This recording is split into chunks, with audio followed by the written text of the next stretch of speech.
Okay, welcome back to the finals of this modern 8-man with allies. We're on the draw, keeping Aether Vial one lander. You know, the huge. His deck's hands have not been super impressive, honestly. I will say that. I think if this hand didn't have the path, it might actually just be a snap ship. Uh, just not doing anything. It's also pretty bad against the discard spell. Which brings me back to the point that I don't think this deck can beat Jund, but I'd probably say that about a lot of decks in this format.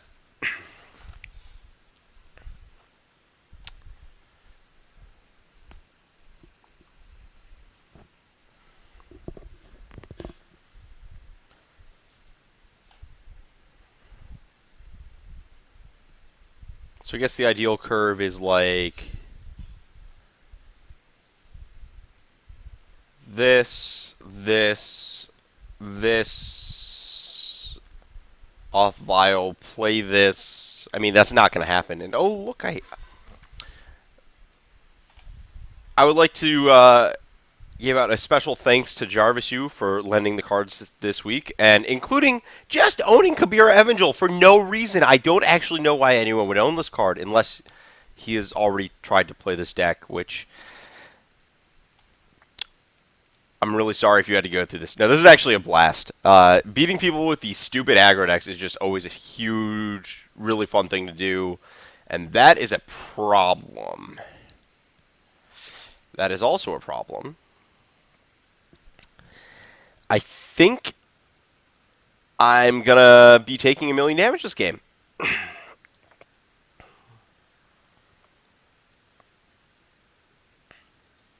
Feel like in order to win from here, I'm gonna be needing to Aether Vial. I could be wrong. Oh boy, this is gonna get ugly. Land, any land. Not a Temple Garden, any other land. Not the other Sacred Foundry. Very dead.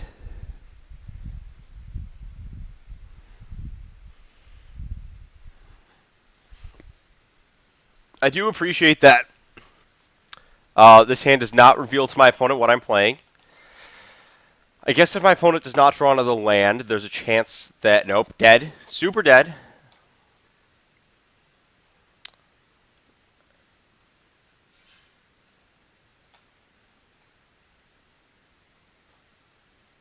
My opponent's going to board the same regardless.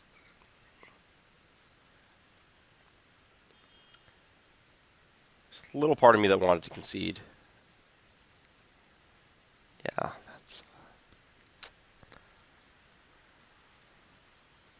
Given that my opponent missed a land drop, I think that the only set of cards that I can beat is a hand of...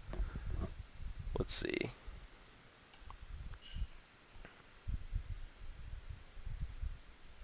Certainly can't beat that.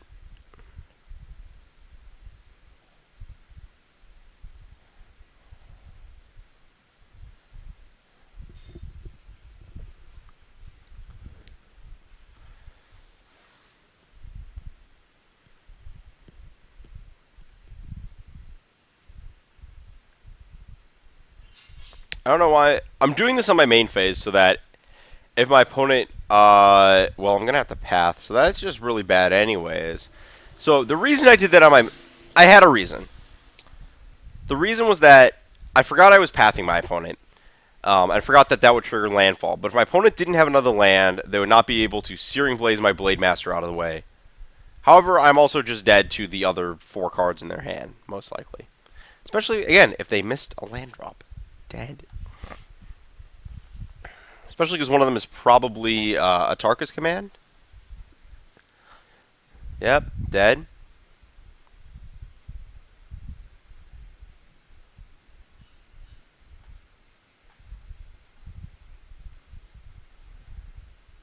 Okay.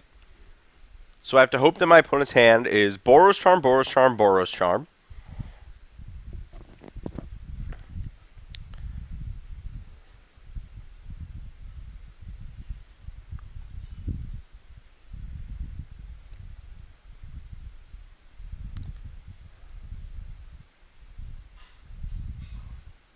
So if their hand is Boros Charm, Boros Charm, Boros Charm, and I draw all red or green-red lands, and like maybe a Monastery Swiss Spear, I can win this game. However, this is the Targus command that was very clear they had because they fetched green-red on turn 1 instead of red-white. And at that point in the game, I would like to concede, and yeah, we're good here. Thank you. Thank you, Windows. I agree with that beep. Um, Ondu Cleric is a card. Dramoka's Command, probably a magic card. Probably don't want Mirror Entity. Probably want Celestial Purge. Probably can cut Obzon Falconer. Can cut like a collected. I don't even know about that. Oh, Evangel. I don't actually know what I'm supposed to cut here. Adding creatures. I want the 1-drops because I want to get on board. I want the Evangel. Maybe cut like an Evangel to bring down the curve. A company to bring down the curve. Another Evangel because I don't think I need to force through. I just need to race.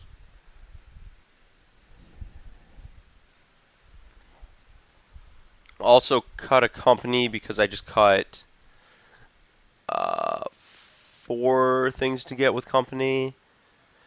And added 2 back, so it's a little bit worse. Yeah, maybe I want to cut another company.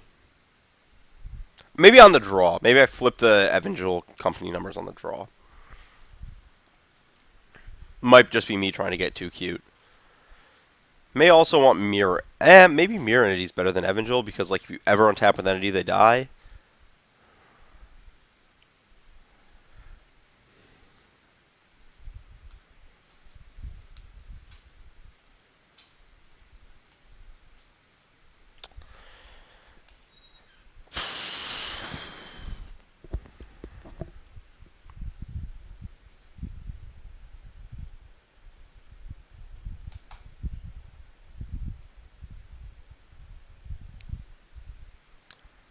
That seems fine.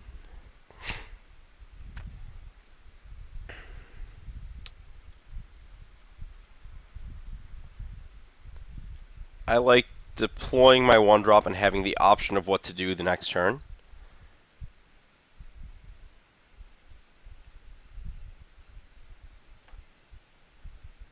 I'm going to always yes. However, this could come back to bite me if my opponent deflecting palms. However, I have my doubts that that's a real thing that happens. Hopefully, my opponent has Swiss Spear instead of Goblin Guide. And not Grim Lava Man. Gosh! Stop showing up, Goblin Guide. No one likes you at the party.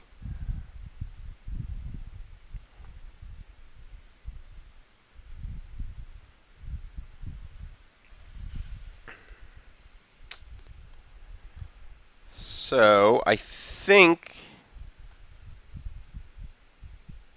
that I'm supposed to play Ondu. This is actually an interesting decision.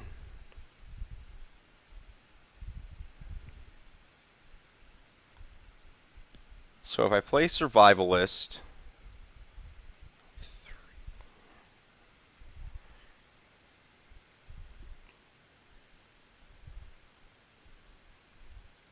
I actually like leading on Survivalist here because it gives me the most ways to block that Goblin Guide in the near future. I think that that is a good plan. Because I think that with the Cleric, it's going to be pretty difficult to get burned out. Especially because, like, the Cleric being in play means that my opponent's probably throwing burn at my creatures.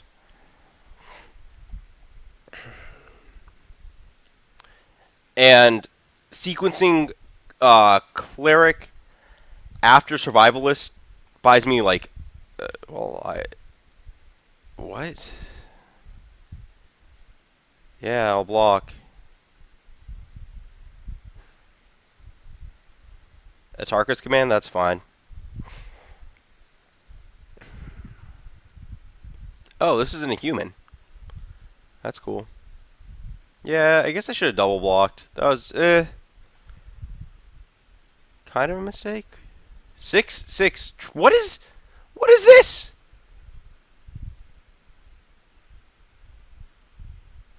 That's new.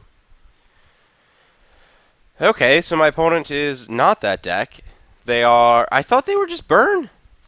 I guess they're just like straight green-red. Which died to 3 Goblin Gods game 1.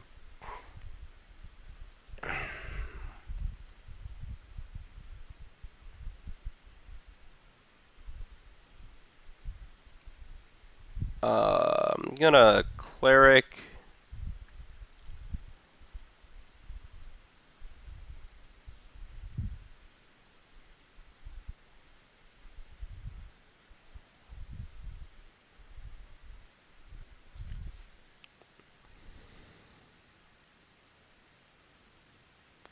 Well, I'm very glad I didn't double block. Yeah, that would be good. So my opponent's like some kind of hyper-aggressive version of the Catburn deck. Or it just has this in the sideboard against smaller blockers, which is kind of interesting.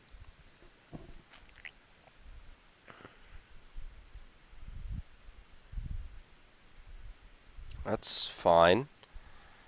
If that's the creature that's getting bolted, I'm A-okay. Finally a land. Well, I'm not blocking.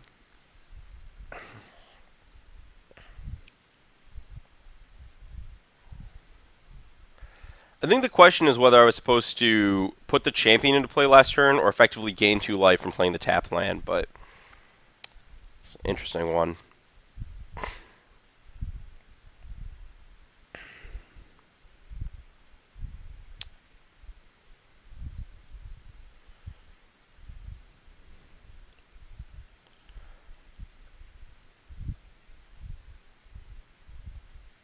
Uh, uh, yeah, I'm supposed to play the 2 creatures here.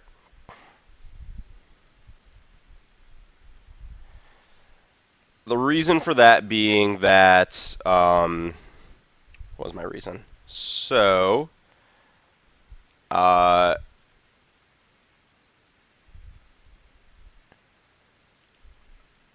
I think that, if my opponent uses a burn spell on the Blade Master, and I block with the champion, I'm in like reasonably good shape at my company next turn. Like the worst case scenario for this, is significantly better. Like the worst case scenario for the other play where I company is that I just like brick and die, which seems horrific. Whereas the worst case scenario for this, I think, is a little better. If my opponent attacks, we are double blocking the Goblin Guide. That is, I don't think there's a third Rampager waiting. Like,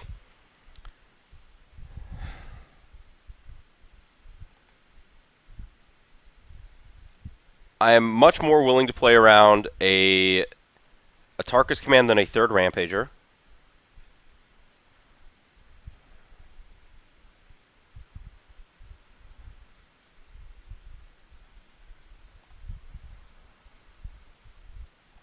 I am snap double blocking here. Thanks for the offer. Even if you have a pump spell, I cannot afford to take.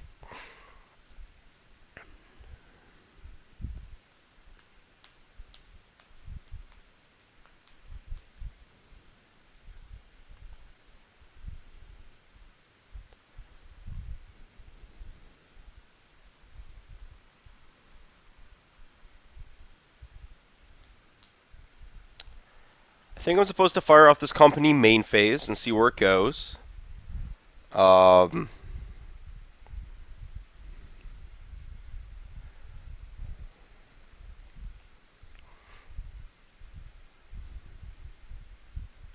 another bolt. That's kind of gross.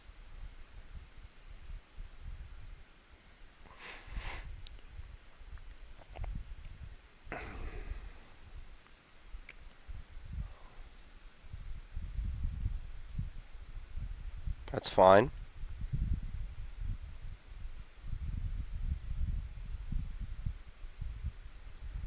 That turn would have been horrific. I'd like to main phase this, I think.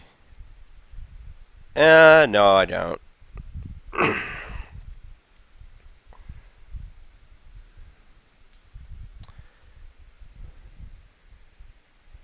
My thought about main phasing it was minimizing an Atarkus command, but there's only one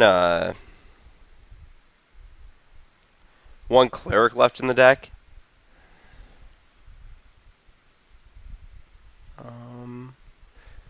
So if I'm looking for, it's best to let it resolve.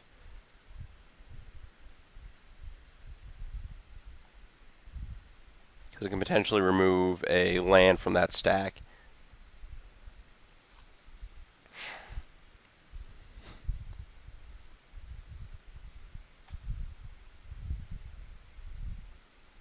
Oh my gosh. How do windows work? Probably want to board out Battle Singers in this matchup. Leaving the Evangels. I thought my opponent was a little more burnish, and I was having to race. But I think with them being creature-based, that's not really the case. Always yield. This combat went as well or as bad as possible. I don't really know, you can judge it from whoever side you're rooting for. But, yeah, that was kind of a disaster for our opponent.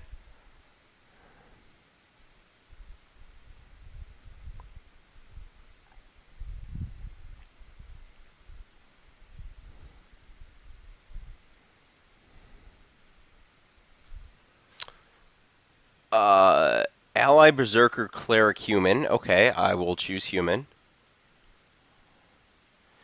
I think if we hit another Battle Singer, that might be lights out.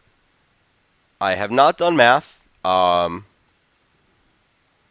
my gosh. No, I should not. Oh my gosh. I made a horrible mistake. Clicks.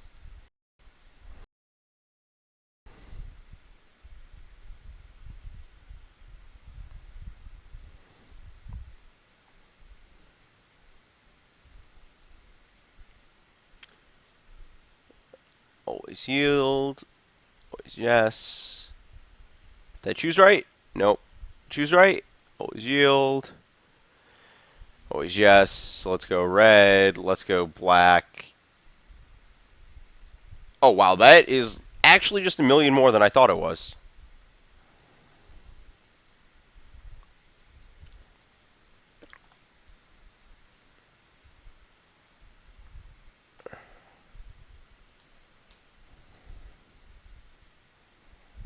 Cool.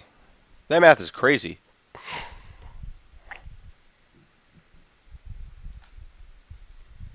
Collecting Company is actually pretty good in this matchup, I think. I'm pretty happy with this board. Maybe just like this.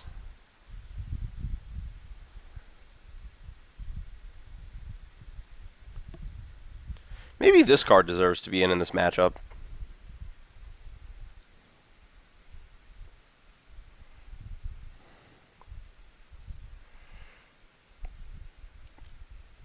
Maybe like this.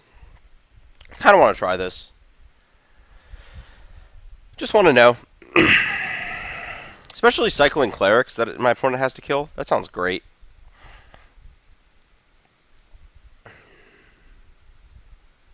Here's to not getting Blood Moon. Actually, that doesn't bother me too much, actually. Maybe with this hand it bothers me a little bit, but I think this is still a keep.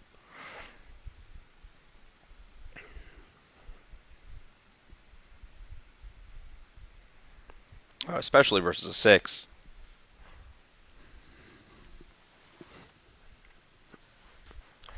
Not shocking, our opponent has Wild and Nicodle in their deck. Oh, Goblin got on turn 1 every game. That's horrible. For us.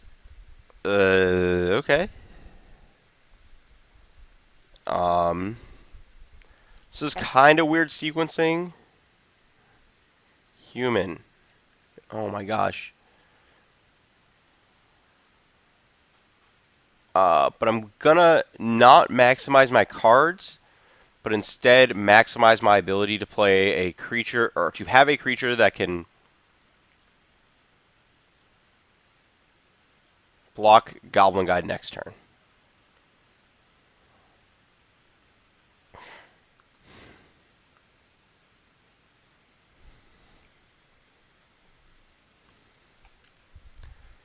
Okay.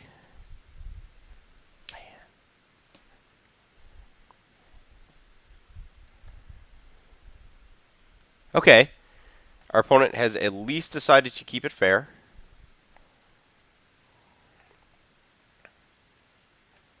I don't know which is which. I now know which is which, and I clicked these in the wrong order, so now I have to click yes again. Moto, I hate your triggers sometimes. I'm really making more of a deal of this than it is.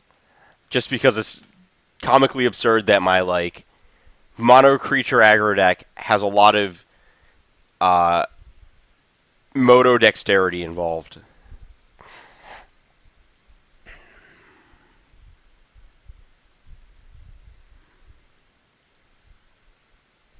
It's fine.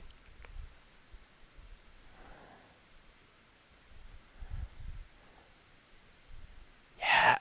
No! Gosh. Why are you that land? Come on.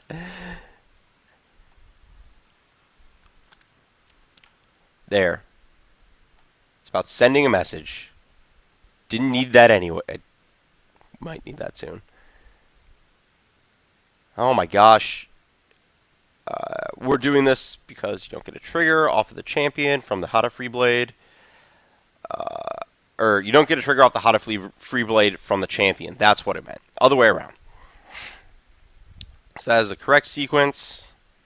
Still no attacks. We are attempting to trade with Goblin Guide no matter what happens next turn. We are not casting Path to Exile until our opponent plays a land. Another Goblin Guide. I will trade for both of those. By that I mean I will eat one and trade for the other, but who's counting? Probably the burn player. Burn player is probably counting.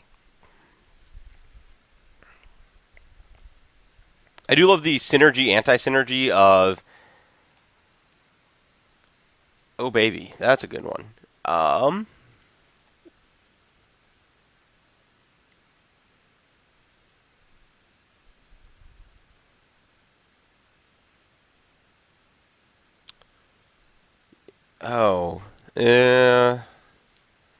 Maybe I want a Battle Singer this turn. So if I Battle Singer... Let's think about this. Yeah, I'd rather Battle Singer this turn.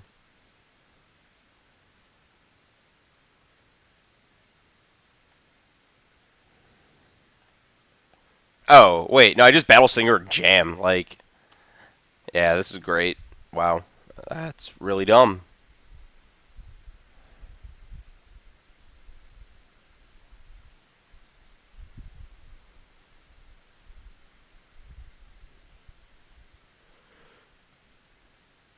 That's 1,000,000 damage.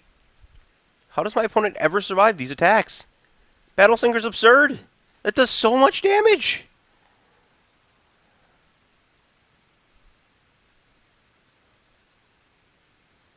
I like the stupid goblin yelling in the back. Might be my favorite part of this card. Besides the fact that it's absolutely embarrassing to ever lose to this, because I don't even think it was playable in limited allies decks most of the time. I guess it was, but it's just not very good.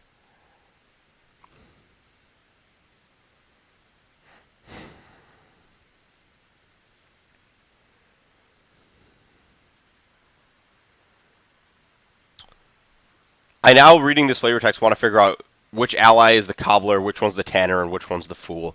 Well, actually, no. This goblin back here is definitely the fool. This guy looks like he probably makes some shoes. In Kazandu Evangel, his day job between telling stories is probably making, cow hides into leather. So there we go. We figured it all out. Like, Survivalist looks like he has, he's like a park ranger. Freeblade looks like he actually does some fighting. And these other guys just look like, I make shoes and I carry a sword. Like, I think that's about right. That's the good assessment.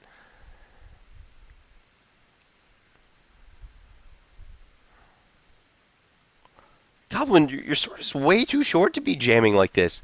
You're just yelling and screaming with this tiny sword. Like, Have some dignity. Even the dude that makes shoes has this huge sword.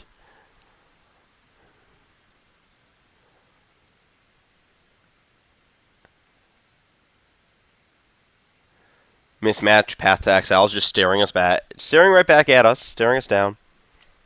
I do like this red green deck right now. I don't know if I like the like all burn versions more than the creature versions, but like just the combination of like Goblin Guide, Wild Nacatl, Monastery Swiss Spear, it's really hard to match that level of aggression. That's respect. That right there is some respect.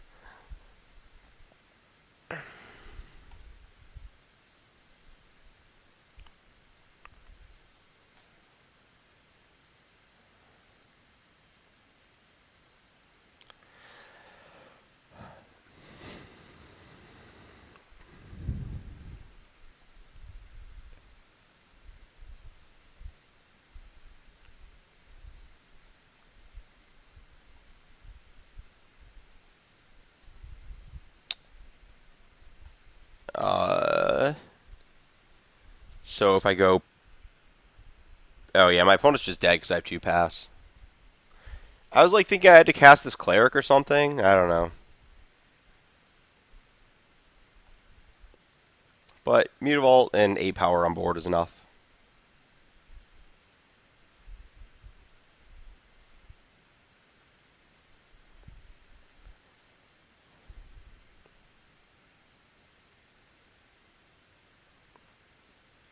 Jeez. This deck adds up fast. Akun Battlesinger is pretty crazy.